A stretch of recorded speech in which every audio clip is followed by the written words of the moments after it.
Hi guys, welcome back to Bookmasters Academy. For this video and for subsequent videos in this series, we'll be solving questions from the Chemical Society of Nigeria, the year 2020. If you know you'll be among those that would partake in this exam, would like you to stick around, whether you're an SS1 student or SS2 and the likes, just hang around, we'll be giving detailed explanation. So for this question, which of the following is the most acidic? Which of the following is most acidic? 4 compounds are given. So let's see. Based on our definition for acid, Lewis' definition, Arrhenius' definition, and Brostol-Lowry, we're going to be using that of Brostol-Lowry. We'd like you to check out the other definitions in the comment section under this video so that you can get more details. But for this video, we'll be looking at Brostol-Lowry because it best suits the nature of this compound. Having said that, let's dive straight. Brostol-Lowry said that an acid is a substance that donates proton. That's all. So if you have the ability to donate proton, you're an acid. So all of them, you see, each of these compounds have hydrogen. So all you just need to do is to collect electron from it, and it leaves as a proton. And that's it. That's what makes them acid.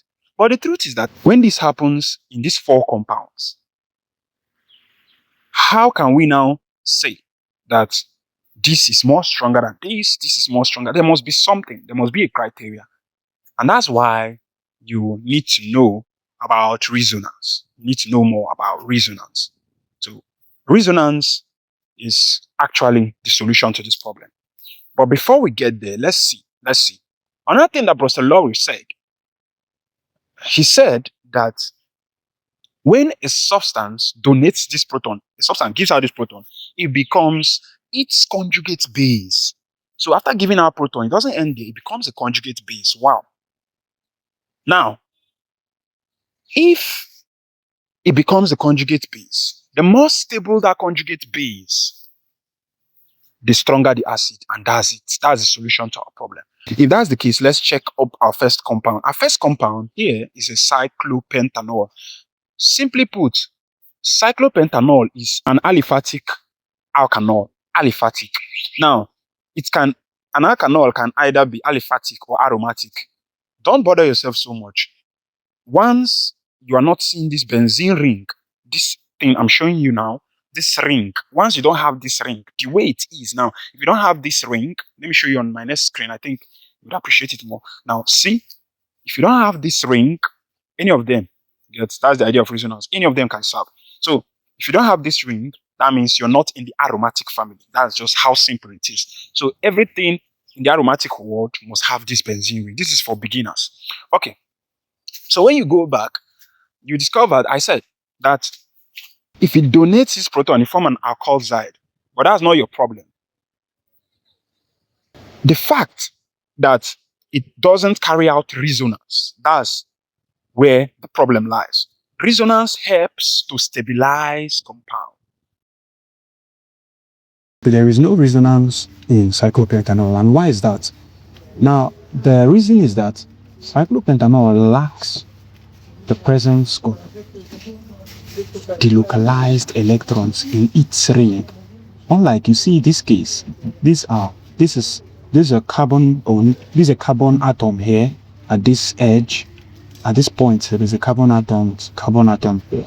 And this is electron, this is electron, this is electron. You see, there is nothing like that here. There is one here. So because of the absence of that delocalized electron, so you can say it doesn't exhibit resonance. Now, look at this. Look at this.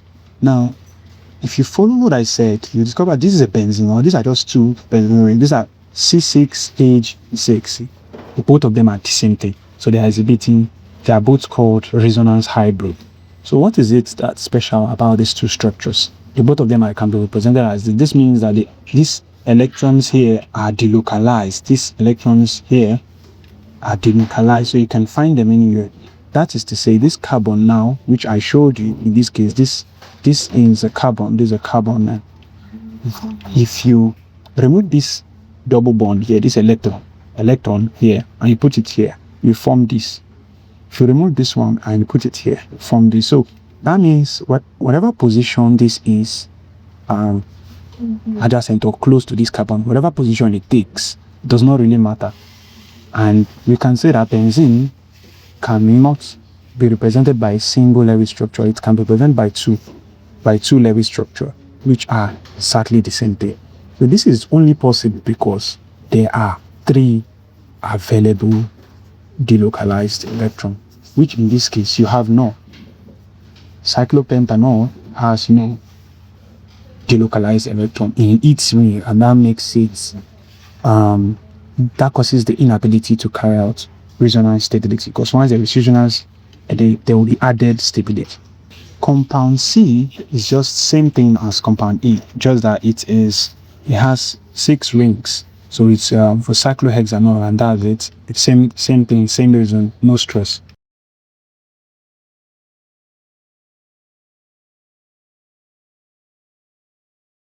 Yeah, so the next compound on board is compound D, cyclohex 1-in 1-ol.